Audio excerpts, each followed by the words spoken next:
Esse é Marcos de Barcelona, mas ele poderia ser qualquer um, em qualquer lugar. O que está prestes a acontecer com ele acontece diariamente em escritórios e casas ao redor do mundo inteiro.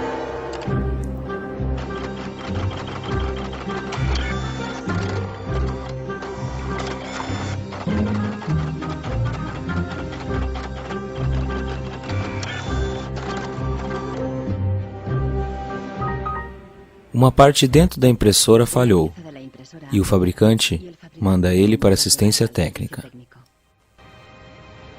El meu tècnic fa un diagnòstic previ, pero aquest diagnòstic ja són 15 euros més IVA. Seguramente será difícil encontrar las piezas para poder repararla.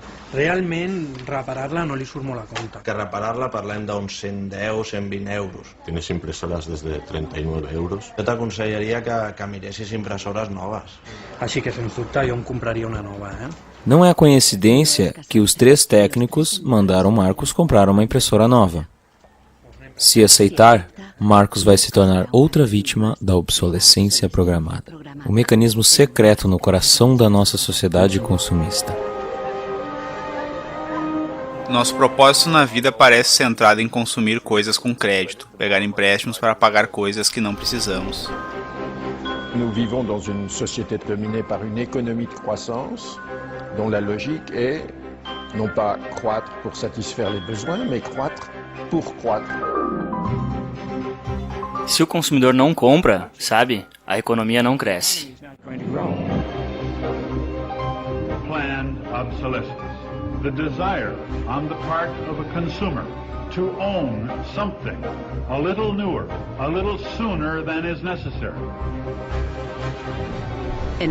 Esse filme vai revelar como a obsolescência programada define nossas vidas desde 1920, quando fabricantes decidiram encurtar a vida dos produtos para aumentar a demanda e o consumo. Also hat man sich gedacht, dann beschränken wir einfach die Lebensdauer auf 1000 Stunden. Descobriremos como designers e engenheiros forçosamente inventaram novos valores e objetivos. Voltaram às pranchetas e criaram algo que fosse mais frágil. More fragile. Take time those things. Take time them. So when you finally paid for them, they're used up. Uma nova geração de consumidores começou a desafiar fabricantes. Seria possível imaginar uma economia viável sem a obsolescência programada? Sem o seu impacto no meio ambiente? As gerações futuras não vão nos perdoar. Eles vão fazer cara feia para esse estilo de vida de jogar fora das pessoas dos países desenvolvidos. A conspiração da lâmpada elétrica. A história não contada da obsolescência programada. Bem-vindos a Livermore, Califórnia, casa da mais antiga lâmpada em funcionamento do mundo. Meu nome é Lynn Owens e sou diretor do Comitê da Lâmpada. Foi em 1972 quando descobrimos que a lâmpada pendurada na estação de bombeiros era uma lâmpada diferente.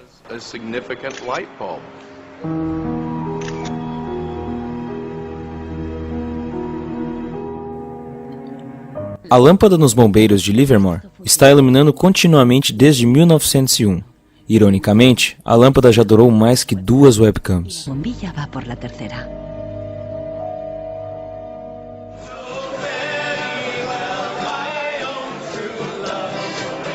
Em 2001, quando a lâmpada fez 100 anos, os moradores de Livermore fizeram uma grande festa no estilo americano.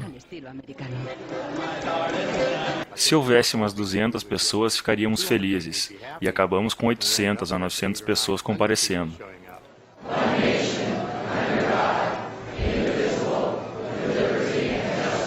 Achamos que ninguém cantaria Feliz Aniversário para uma lâmpada. Bem, achamos que não, mas cantaram.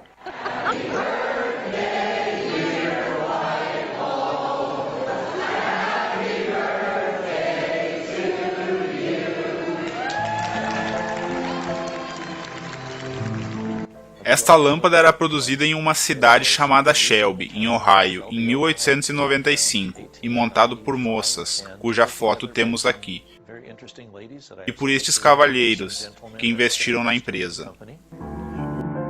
O filamento foi inventado por Adolf Chalet, que o projetou para durar muito.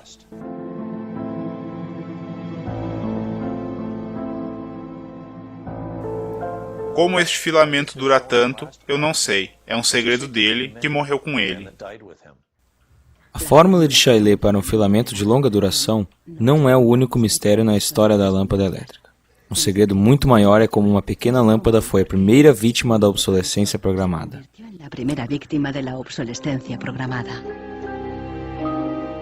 Weihnachten 1924 war ein ganz besonderer Tag.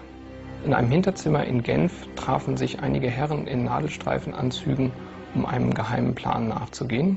Sie gründeten das erste weltweite Kartell, das sich zum Ziel setzte, die Glühbirnenproduktion der gesamten Länder zu kontrollieren und den Kuchen namens Weltmarkt unter sich aufzuteilen. Dieses Kartell hat den Namen Phoebus. Phoebus incluía os principais fabricantes na Europa e Estados Unidos, e até alguns em colônias distantes como a Ásia e África. Das Ziel ist gewesen, Patente auszutauschen, die Produktion zu kontrollieren und vor allem aber den Verbraucher zu kontrollieren. Es ist umso besser für diese Firmen, wenn der Verbraucher regelmäßig Glühlampen kauft, und wenn die Glühlampen lange brennen, ist das ein ökonomischer Nachteil. Inicialmente, os fabricantes queriam uma vida longa para suas lâmpadas.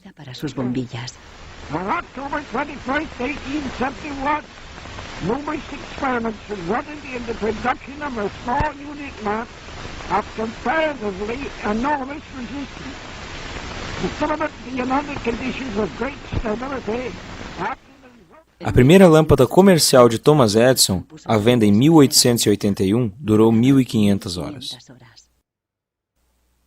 Em 1924, quando o cartel Phoebus foi criado, os fabricantes anunciavam orgulhosamente 2.500 horas de vida útil e destacavam a longevidade de suas lâmpadas. Also hat man sich bei Phoebus gedacht, dann beschränken wir einfach die Lebensdauer dieser einzelnen Glühbirnen auf 1000 Stunden.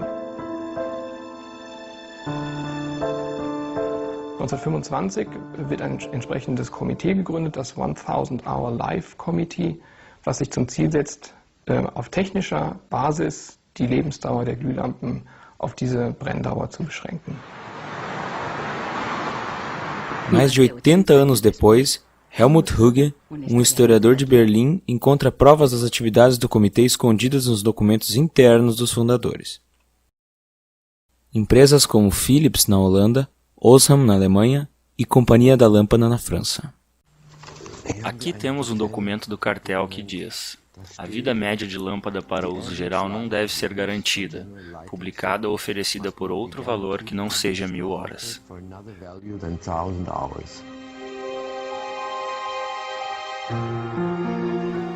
Sob pressão do cartel, membros das fabricantes conduziram um experimento para criar uma lâmpada mais frágil, que viria de acordo com a regra das 1000 horas.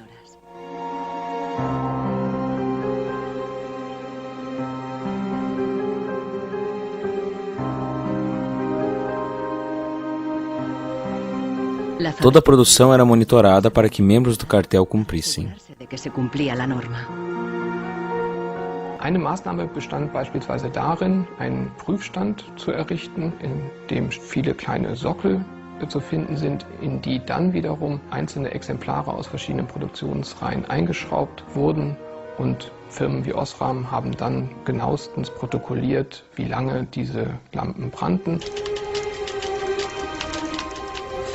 Phoebus forçou suas regras através de uma elaborada burocracia. Membros eram multados pesadamente se suas metas de vida útil mensal ficassem acima do esperado.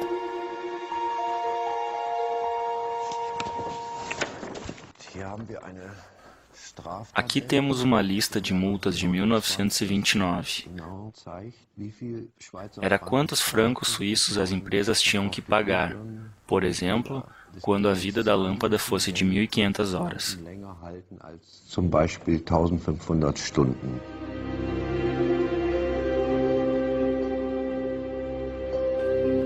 À medida em que a obsolescência programada surtia efeito, a vida útil começou a cair. Em apenas 2 anos passou de 2.500 horas para menos de 1.500. Nos anos 40, o cartel atingiu seu objetivo. 1.000 horas tornou-se o padrão para lâmpadas elétricas. Eu consigo ver como isso era tentador em 1932. Na época, a sustentabilidade não era nem levada em questão, pois não acho que eles considerassem que o planeta tinha recursos finitos, pois era uma época de abundância.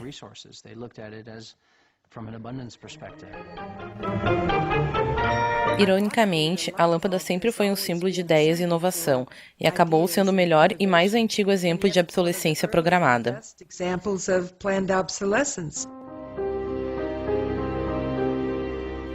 Nas décadas que seguiram, inventores criaram dúzias de projetos de lâmpadas, incluindo uma que durava 100.000 horas. Nenhuma delas chegou ao mercado. Offiziell hat es ja Philips eigentlich nie gegeben, wenn auch diese Spuren der Öffentlichkeit nie ganz verborgen gewesen sind. Die Strategie dahinter ist, sich in bestimmten Zeitabständen immer wieder umzubenennen. Dann heißt es mal internationales Elektrizitätskartell, dann mal wieder irgendein anderer Name. Entscheidend ist, dass diese Idee als Institution natürlich weiter besteht.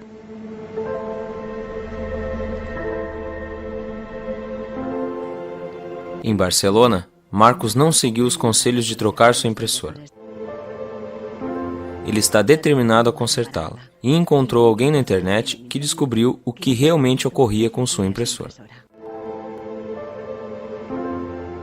It's the dirty little secret of inkjet printers. I tried to print a document and it said parts inside your printer require replacement, so I decided to do a little servicing of my own. Hello, Marcus.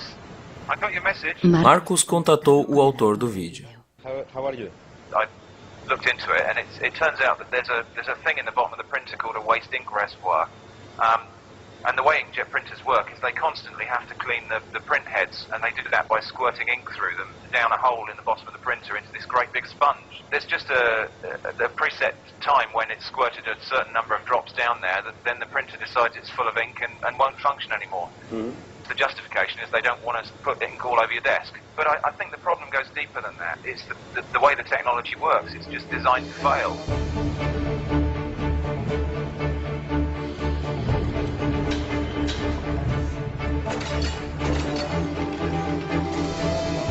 A obsolescência programada surgiu ao mesmo tempo que a produção em massa e a sociedade de consumo.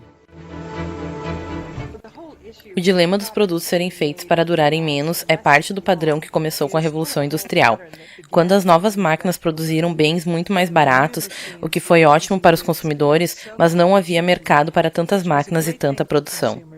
But consumers couldn't keep up with the machines. There was so much production. No início de 1928, uma revista influente alertava que um produto que não estraga é uma tragédia para os negócios. De fato, a produção em massa tornou vários bens largamente disponíveis. Os preços caíram e muitas pessoas começaram a comprar por prazer e não por necessidade. A economia atingia seu auge.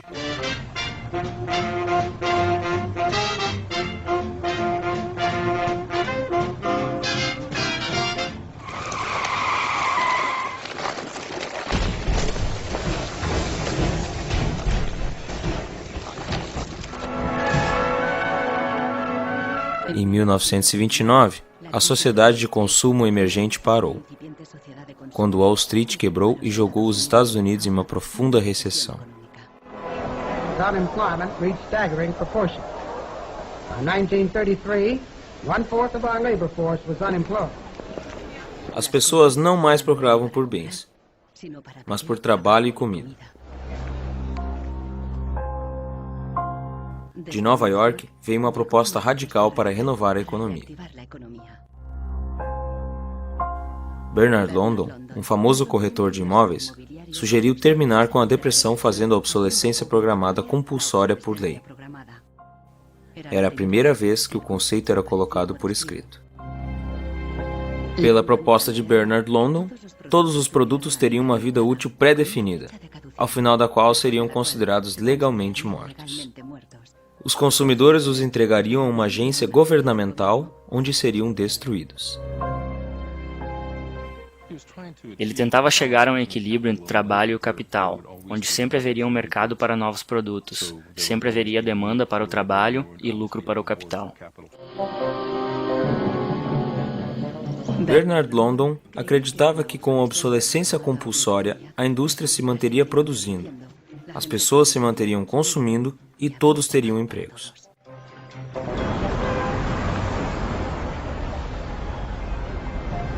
Gil Slade foi a Nova York para investigar a pessoa atrás da ideia. Ele queria descobrir se a obsolescência de Bernard London se tratava apenas de lucros ou se tentava ajudar os desempregados. Eu tenho uma foto de Bernard London. Dorothea Weitzner lembra-se de ter encontrado Bernard London nos anos 30, durante um evento familiar. Não me diga qual deles é. Oh, que interessante. Sim, definitivamente ele parece intelectual. Você encontrou Bernard London em 1933? Quando eu tinha uns 16 ou 17 anos, meu pai tinha um grande Cadillac, que era do tamanho de um Zeppelin. Minha mãe estava dirigindo como uma chofer. Papai estava na frente e o senhor e a senhora London estavam atrás da grande limusine. Papai disse que o Sr. London ia explicar sua filosofia para mim. Era um homem interessante, e ele me disse, em poucas palavras, qual era a sua ideia para reduzir a depressão, pois estávamos em uma bagunça econômica que era pior do que hoje. Ele era obcecado por sua ideia, como um artista obcecado por sua pintura. Ele, na verdade, sussurrava para mim no ouvido, com receio de que sua teoria fosse muito radical. Na verdade, a proposta de Bernard London foi ignorada, e a obsolescência obrigatória por lei nunca foi colocada em prática.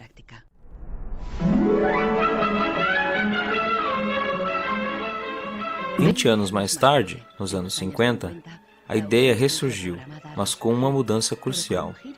Ao invés da obsolescência forçada, os consumidores seriam seduzidos por ela. Planned obsolescence. The desire on the part of a consumer to own something a little newer, a little better, a little sooner than is necessary. We certainly in America and by now... Esta era a voz de Brooks Stevens, o apóstolo da obsolescência programada nos Estados Unidos pós-guerra. Este exuberante designer industrial criou de tudo, de utilidades domésticas a carros e trens, sempre com a obsolescência programada em mente. No espírito da época, os projetos de Brooks Stevens transmitiam velocidade e modernidade, e até mesmo sua casa era diferente. Esta é a casa que meu pai projetou e onde cresci. Quando ela foi construída nos subúrbios, todos achavam que seria nova rodoviária, porque ela não se parecia com uma casa tradicional. Uma das coisas mais importantes que meu pai sempre cuidava em um produto era que deveria haver uma mensagem. Ele detestava produtos que não diziam nada, ou que não criassem algum desejo no consumidor que inspirasse a compra. Unlike the European approach of the past where they tried to make the very best product and make it last forever, meaning you bought such a fine suit of clothes that you were married in it and then buried in it and never a chance to renew it, the approach in America is one of making the American consumer unhappy with the product that he has enjoyed the use of for a period, have him pass it on to the second-hand market and obtain the newest product with the newest possible look. Brooks Stevens viajava pelos Estados Unidos promovendo a obsolescência programada e, discurso após discurso, sua teoria virou a moda do momento.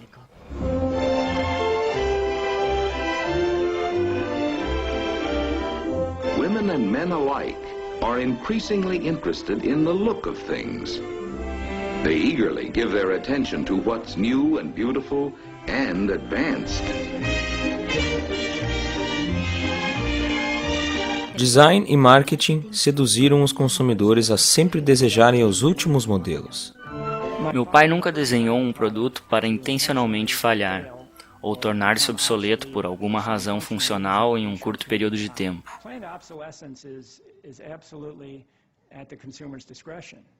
Ninguém forçava o consumidor a entrar numa loja e comprar um produto. Eles faziam isso por escolha própria.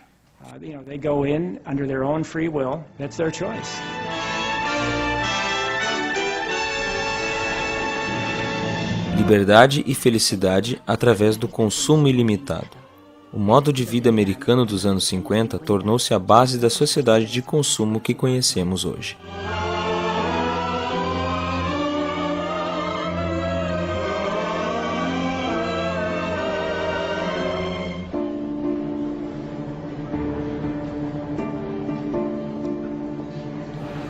Sem a obsolescência programada, este lugar não existiria. Não haveriam produtos, nem indústrias, nem designers ou arquitetos, nem vendedores, nem faxineiros, nem guardas de segurança. Não haveria nenhum emprego. De quanto em quanto tempo vocês trocam de celulares? Uma vez por ano? Atualmente, a obsolescência programada é parte intrínseca do currículo das escolas de engenharia e design. Boris Knuth ensina o conceito de ciclo de vida dos produtos, um eufemismo moderno para a obsolescência programada. Eu fui às compras para vocês, peguei algumas coisas, uma frigideira, um saleiro, uma camisa, outra camisa. Os estudantes aprendem a projetar para um mundo dominado por um único objetivo: compras frequentes e repetitivas. Vou passar isso e vocês vão me dizer o que acham. Quanto tempo levarão para estragar? Qual será a sua vida útil? Os designers devem entender a empresa para a qual trabalham. A empresa decide, por um modelo de negócios, o quão frequente querem que troquemos os produtos oferecidos. Portanto, esta aula é voltada para os designers, e eles têm que entender e projetar os produtos desta forma, para cumprir exatamente a estratégia do cliente para o qual eles trabalham. A obsolescência programada foi a base do crescimento econômico que o mundo ocidental viveu desde os anos 50.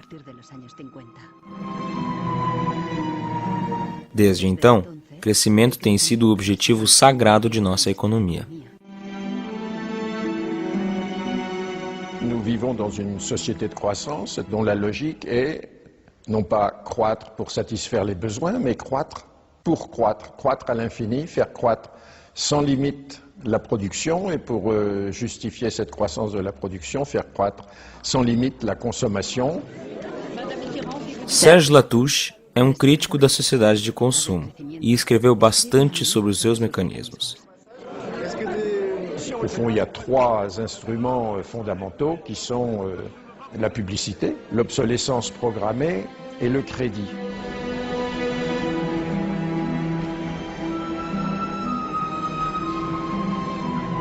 Durante a última geração, nossa vida resume-se a consumir e contrair dívidas para comprar coisas que não precisamos, o que não tem sentido. Críticos da sociedade de consumo apontam que ela é insustentável a longo prazo, por se basear em uma contradição. Celui qui croit qu'une croissance infinie est compatible avec une planète finie est soit un fou, soit un économiste. Le drame, c'est qu'au fond, nous sommes tous des économistes maintenant. Porque um produto é criado a cada 3 minutos em algum lugar do mundo, isto é necessário?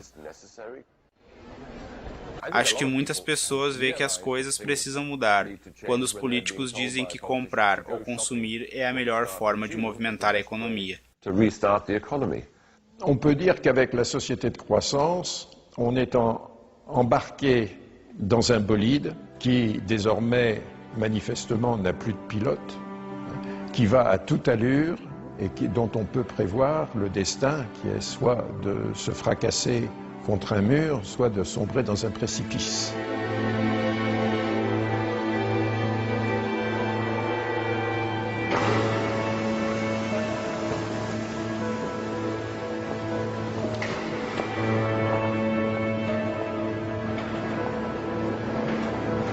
Lendo os manuais de serviço de várias impressoras, Marcos descobriu que a vida útil de muitas delas é definida pelos engenheiros desde o início.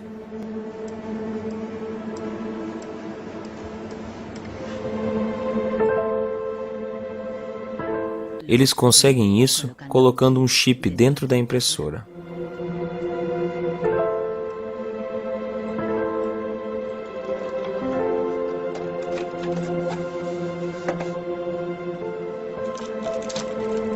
Hi ha trobat el xip, que és una EEPROM, que és un xip on es guarda una compta d'impressions.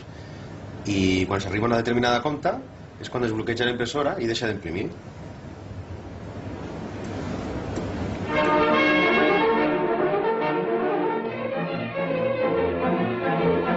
Como os engenheiros se sentem ao desenhar produtos para falharem?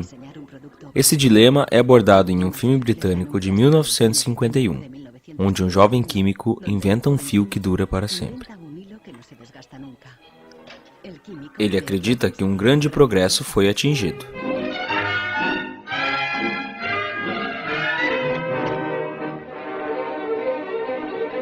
Mas nem todos ficam contentes com sua descoberta.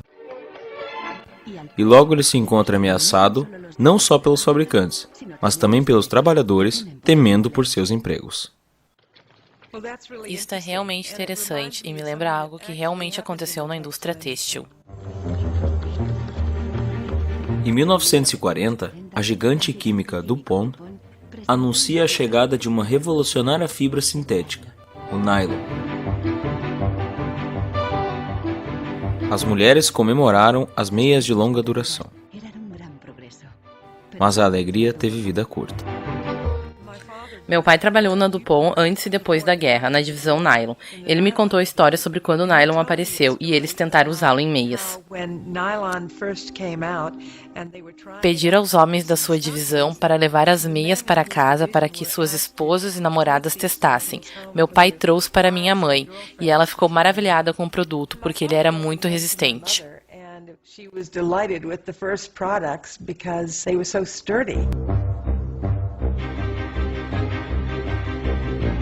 Os químicos da DuPont tinham tudo para se orgulhar de seu feito, pois até os homens testemunhavam a robustez das meias. O problema era que elas duravam demais. As mulheres estavam muito felizes pelo fato de que elas não rasgavam. Infelizmente, isso significava que a empresa que produzia as meias não iria vendê-las em quantidade. A DuPont deu novas instruções ao pai de Nicholas Fox e seus colegas. Mandou os homens da sua divisão de volta às pranchetas, para que fizessem as fibras mais fracas e inventasse algo que fosse mais frágil e que rasgasse, para que as meias não durassem tanto.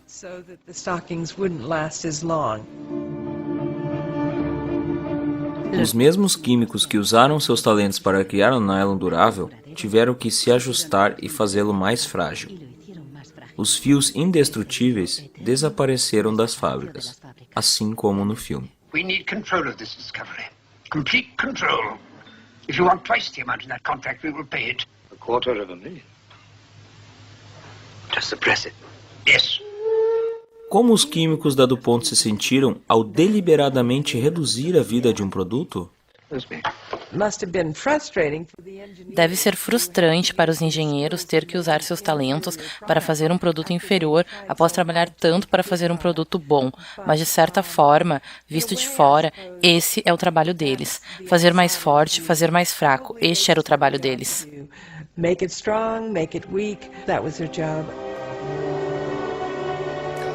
Engenheiros enfrentam um problema ético complicado. Esta confrontação com a obsolescência programada faz com que examinem seus mais básicos conceitos éticos. Há uma escola conservadora que acredita em fazer um produto permanente, que nunca estrague. E há uma nova geração de engenheiros voltada ao mercado, que está claramente interessada em fazer o produto mais descartável possível. E este debate termina com a nova geração de engenheiros vencendo.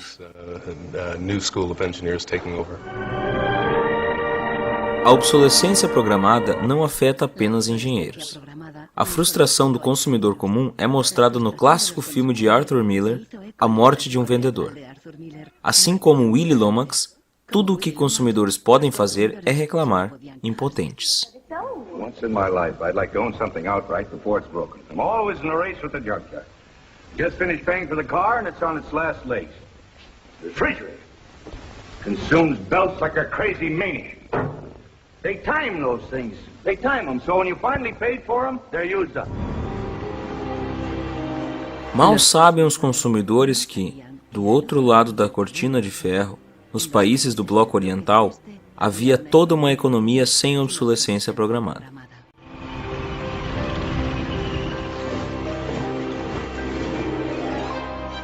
A economia comunista não era guiada pelo livre mercado, mas centralizada pelo Estado.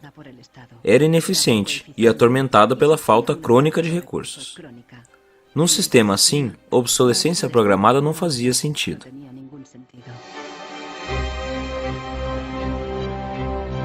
Na antiga Alemanha Oriental, a mais eficiente economia comunista, normas oficiais estipulavam que refrigeradores e máquinas de lavar deveriam funcionar por 25 anos.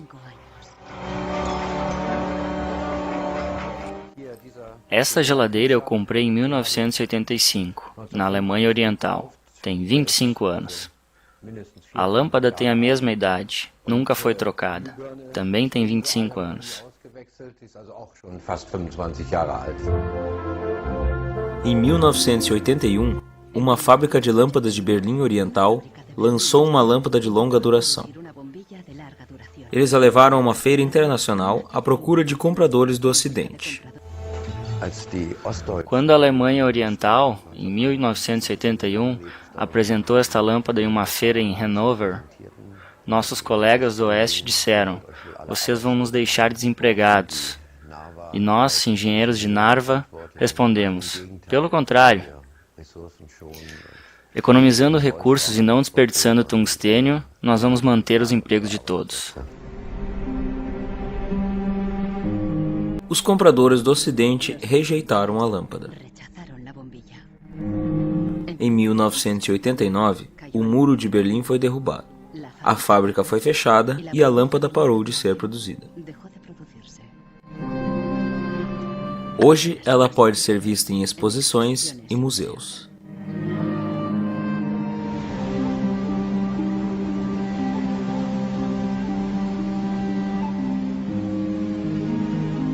"20 anos após a queda do Muro de Berlim, o consumismo cresce no leste tanto quanto no oeste.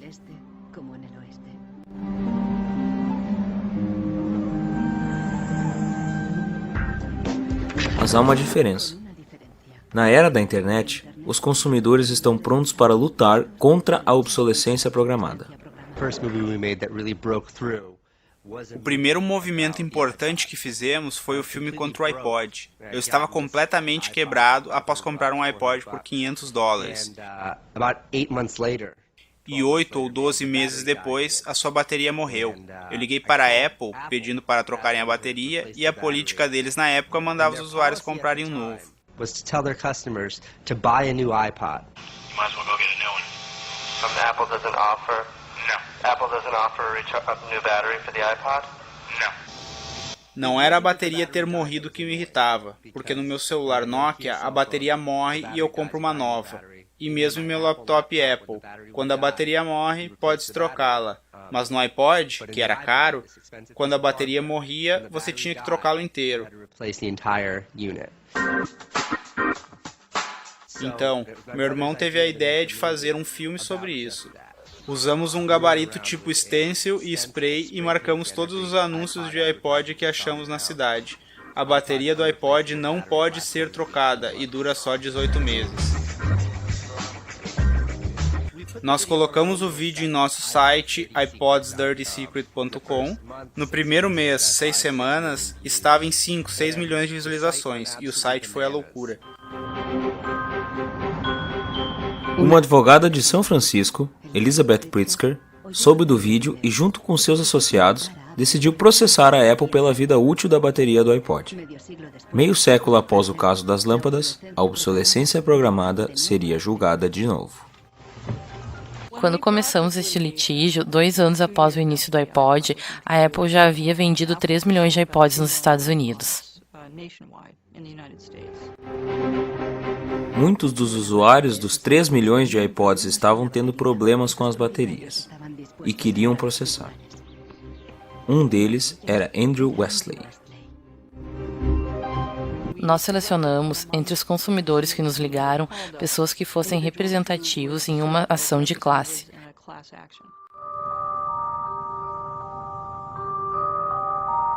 A ação de classe é um dispositivo interessante nos Estados Unidos, onde um pequeno grupo de pessoas toma o lugar de um grande grupo para representar-se perante o tribunal. Meu papel neste caso era representar milhares, ou talvez dezenas de milhares de pessoas. O caso ficou conhecido como Wesley contra a Apple.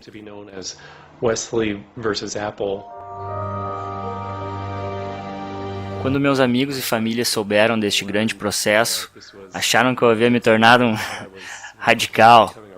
Vou processar, seria o novo Erin Brockovich.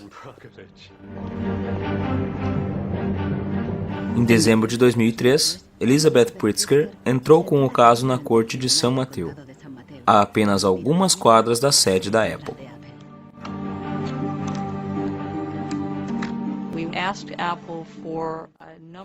Nós pedimos à Apple a documentação técnica sobre a vida útil da bateria do iPod e recebemos uma montanha de dados técnicos sobre o projeto da bateria, sobre os testes, e descobrimos daí que o tipo de bateria de lítio que era empregada no iPod foi projetada desde o início para ter um período de vida útil muito curto.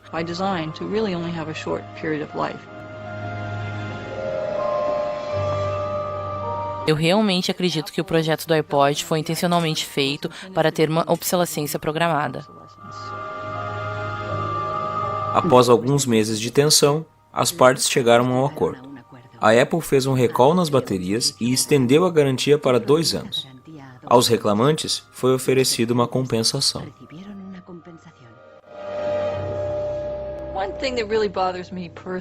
Uma coisa que me irrita pessoalmente é que a Apple se autopromove como uma empresa jovem, moderna e de vanguarda, e para uma empresa assim, não ter uma boa política ambiental que permita aos usuários retornar os produtos para adequada reciclagem é contraprodutivo, vai contra a imagem divulgada.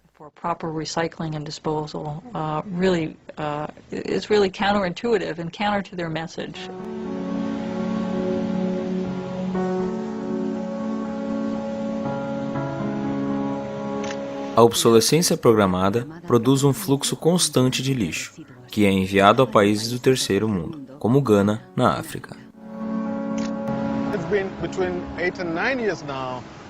Já faz 8 ou 9 anos desde que eu notei lotes e lotes de containers chegando neste país com lixo eletrônico. Eram computadores e televisores obsoletos, que ninguém mais queria nos países desenvolvidos.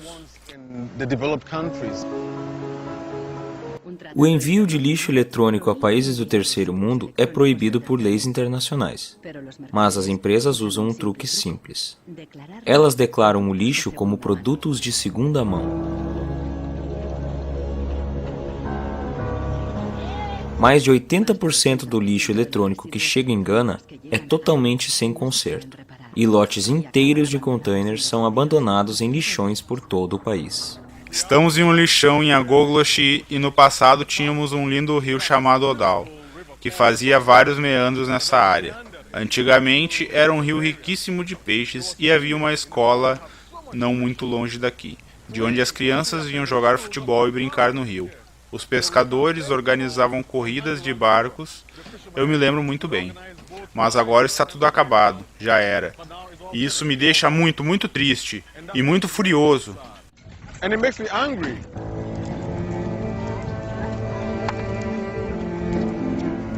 Hoje, não há crianças brincando aqui após as aulas. Ao invés disso, filhos de famílias pobres vêm aqui para catar metais. Elas queimam a capa plástica dos fios dos computadores para levar o metal de dentro.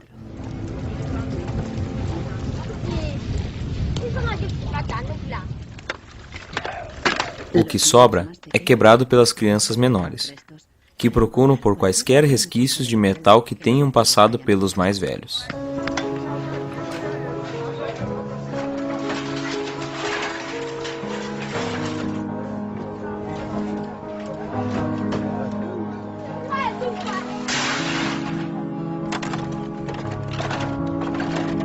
As empresas que enviam esse lixo dizem: estamos tentando quebrar a barreira digital entre a Europa, Estados Unidos e o resto da África, como Gana. Mas a realidade é que estes computadores que eles mandam para cá simplesmente não funcionam. Não há sentido em receber lixo eletrônico se não é aproveitável, ainda mais quando não foi produzido aqui e o país é usado como uma lixeira do mundo.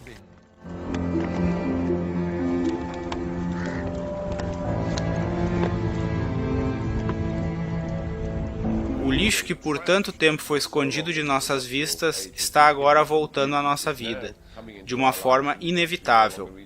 A economia do descartável está nos afogando, porque não há mais espaço físico para colocar o lixo. Eu acho que, com o passar dos anos, nós vamos descobrir que o planeta em que vivemos não pode sustentar isso para sempre. Há limite dos recursos naturais e das fontes de energia disponíveis. As gerações futuras não vão nos perdoar. Eles vão fazer cara feia para esse estilo de vida de jogar fora das pessoas dos países desenvolvidos. Pessoas de todo o mundo começaram a lutar contra a obsolescência programada. Mike Anani está lutando a partir do lado recebedor. Ele resolveu começar coletando informações. Aqui onde eu guardo o lixo eletrônico e as etiquetas de patrimônio. Esta aqui diz Amo Center, Nordvestjylland. É da Dinamarca. Esta é da Alemanha, fácil ver. Westminster College, Estados Unidos. Apple devia saber. É uma empresa que alega ser tão ecológica. Muitos produtos da Apple são largados aqui. Meu banco de dados contém as etiquetas de patrimônio, os endereços e telefones das empresas proprietárias do lixo eletrônico que é largado em Gana.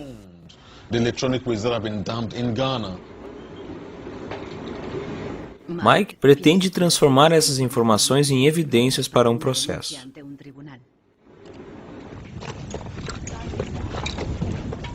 Nós temos que fazer algo punitivo.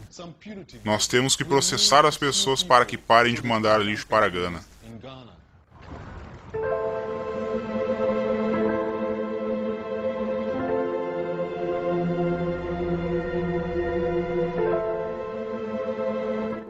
Marcos está na internet de novo, procurando uma forma de aumentar a vida de sua impressora. Ele descobriu um site russo que oferece um software grátis para impressoras com os chips contadores. O programador até mesmo explica as suas motivações pessoais. This happens due to bad construction. This is their business model. Not a good one for user and environment. So I looked and found a way to make user-friendly software to allow active users reset an input counter. Marcos não sabe o que esperar, mas baixou o programa assim mesmo. De uma pequena vila na França, John Tacra luta contra a obsolescência programada, ajudando as pessoas a compartilhar projetos e ideias que vêm de todo o mundo.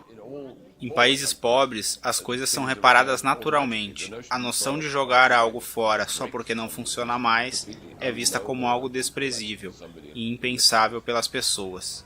Na Índia, há uma palavra, jugad, que descreve essa tradição de consertar as coisas, não importa a complexidade delas.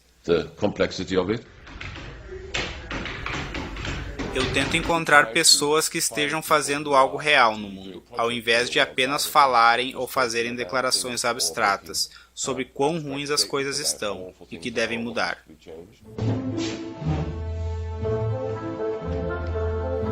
Uma dessas pessoas é Warner Phillips, descendente da dinastia dos fabricantes de lâmpadas.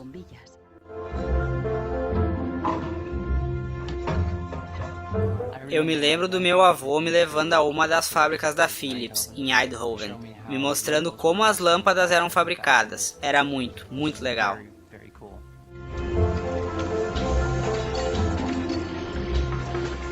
Quase 100 anos após a criação do cartel das lâmpadas, Warner Phillips segue a tradição familiar com outra filosofia. Ele produz uma lâmpada LED que dura 25 anos. It's not like there's a green world and there is a business world. Proteção ambiental e negócios não são dois mundos diferentes. Sustentabilidade é a melhor forma para construir um negócio. E a única forma para fazer isso, eu acredito, é considerar no custo real do produto os recursos que foram usados, a energia consumida e os custos indiretos de transporte. Si on faisait vraiment payer aux transporteurs le coût réel du transport, sans parler du fait que le pétrole est une ressource non renouvelable et pour lequel on n'a pas vraiment de substitut, je dirais que le prix du transport devrait être multiplié par 20 ou 30. Se você considerar tudo isso em cada produto fabricado, haveria enorme incentivo aos fabricantes e empresários em todo o mundo para fazer produtos que durassem para sempre. A luta contra a obsolescência programada só pode ser atingida repensando a engenharia e produção dos bens de consumo. Um novo conceito chamado do berço ao berço afirma que, se as fábricas funcionassem como a natureza, a própria obsolescência programada se tornaria obsoleta. Wenn man über Umweltschutz redet, meint man bei uns immer sparen, verzichten, vermeiden, reduzieren, Nullabfall, weniger schädlich. Wenn man sich die Natur im Frühling anschaut, ein Kirschbaum, kein Sparen, kein Verzichten, kein Vermeiden. A natureza produz abundantemente, mas as flores que caem, folhas mortas e outros materiais descartados não são desperdiçados. Eles se transformam em nutrientes para outros organismos. Um ciclo. Die Natur kennt keine Abfälle, sondern sie kennt nur Nährstoffe. Braungart acredita que a indústria pode imitar esse ciclo da natureza.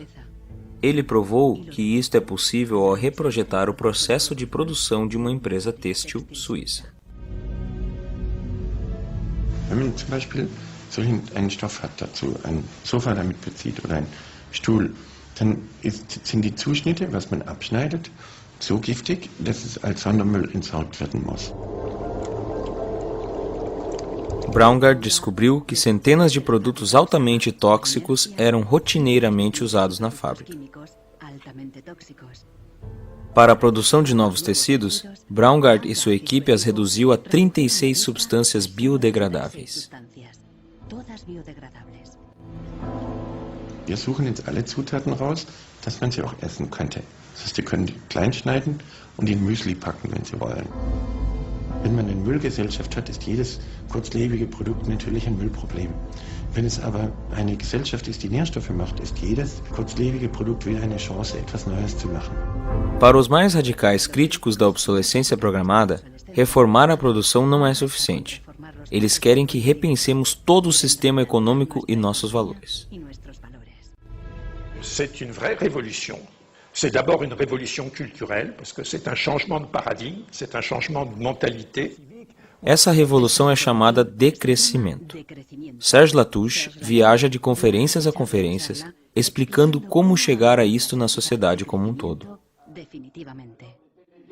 La décroissance, c'est un slogan provocateur qui a pour fonction de rompre avec le discours un peu euphorisant de la croissance possible, infinie, soutenable, et donc pour marquer la nécessité de changer de logique. L'essentiel du programme, en quelque sorte de la décroissance, tient en un mot réduire. Réduire notre empreinte écologique, réduire nos gaspillages, notre surproduction, notre surconsommation. Réduisant la consommation, en réduisant la production, mais en libérant du temps libre, on peut développer d'autres formes de richesse qui ont l'avantage d'être, de ne pas s'épuiser quand on les consomme, comme l'amitié, le savoir. Nós cada vez mais confiamos nos objetos para nos dar o senso de autoestima e identidade. Isso, em parte, é consequência do rompimento com coisas que antes nos identificavam, como o entrosamento na comunidade ou a relação com a terra, ou mesmo relações sociais que foram substituídas pelo consumismo. Si le bonheur dépendait du niveau de consommation, on devrait être dans la félicité absolue parce que nous consommons 26 fois plus que du temps de Marx, mais toutes les enquêtes montrent que les gens ne sont pas 20 fois plus heureux, parce que le bonheur est toujours quelque chose de subjectif, évidemment. Críticos do decrescimento temem que isso destrua a economia moderna e nos leve de volta à Idade da Pedra. Revenir à une société soutenable, c'est-à-dire une société dont l'empreinte écologique ne dépasse pas une planète, eh bien, ça n'est pas revenir à l'âge de pierre, c'est revenir, toutes choses égales d'ailleurs, pour un pays comme la France, aux années 60. Ça n'est pas vraiment l'âge de pierre. On peut dire que la société de décroissance réalise la vision de Gandhi qui disait le monde est assez grand pour satisfaire les besoins de tous, mais il sera toujours trop petit pour satisfaire l'avidité de quelques-uns.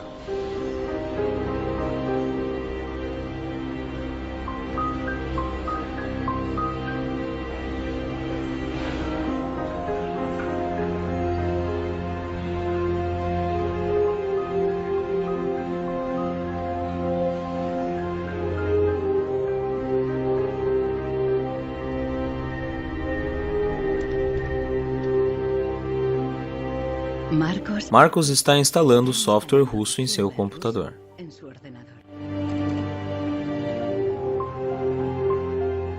O software faz com que o contador da impressora volte a zero.